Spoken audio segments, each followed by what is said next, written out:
두 번째는요, 김정은의 기쁨조입니다. 북한 김정은이 매년 처녀들을 기쁨조로 선발을 해서 본인을 접대하도록 한다. 이런 탈북 여성의 주장이 나왔습니다. 네, 최근 영국 언론 미러가 현재 미국의 정책에 살고 있는 탈북 녀석 박연미 씨의 주장을 바탕으로 해서 기쁨조가 언제 등장을 했고 또 어떤 여성들이 선발되는지 등을 소개를 했는데요. 이 박 씨가 자신의 유튜브 채널을 통해 내놓은 주장에 따르면 여성들은 이 외모와 정치적 충성도를 기준으로 선발이 된다고 합니다.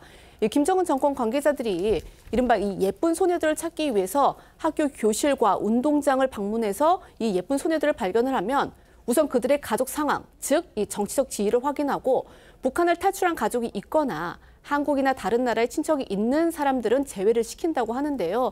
박 씨 역시 두 번이나 기쁨조에 선발이 됐지만 이 가족의 신분 탓에 탈락을 했다라고 주장하기도 했습니다. 박 씨는요, 기쁨조 후보들이 이 신체 검사를 하는 그런 건강 검진까지 받는다. 또 이렇게 주장을 했죠.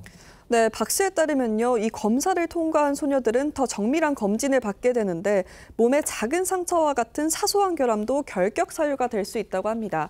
박 씨는 이렇게 엄격한 심사를 거쳐 전국에서 선발된 소녀들이 평양에 모이게 된다고 설명했습니다. 박 씨는요, 기쁨조가 탄생하게 된 그 배경에 대해서도 말을 했다고 합니다. 네, 박 씨는 기쁨조가 1970년대 김일성을 위해서 만들어졌다고 주장을 했습니다. 김정일이 당시에 예쁜 여자 몇 명을 골라서 아버지인 김일성이 가던 휴양지에 데려다 준 게 시작이었다고 설명을 한 겁니다. 또 박 씨는 김씨 왕조 3명 모두 여성에 대한 취향이 달라서 수십 년 동안 기쁨조 구성이 바뀌었다고 주장하기도 했습니다. 이 박 씨 주장에 따르면 기쁨조는 크게 세 그룹으로 나뉜다고 하는데요. 한 그룹은 마사지 훈련을 받고 다른 그룹은 김정은 위원장과 측근들을 위해서 노래와 춤을 전문적으로 익혀 공연을 한다고 합니다. 우리에게 익숙한 모란봉 악단 등의 이름으로 공개적으로 등장을 한다고 하는데요. 박 씨는 이 기쁨조는 남성들을 기쁘게 하는 방법을 배우는 게 유일한 목표다라면서 이 매력적인 소녀들은 김 위원장을 섬기고 그의 소녀들은 이 장군과 정치인을 만족시키는 역할을 맡는다라고 주장하기도 했습니다. 박 씨는 딸을 가진 부모들이 이 딸들이 굶주림에 시달리지 않도록 하기 위해서 기쁨조에 들어가는 걸 동의하고 있다. 또 이렇게 전하기도 했습니다.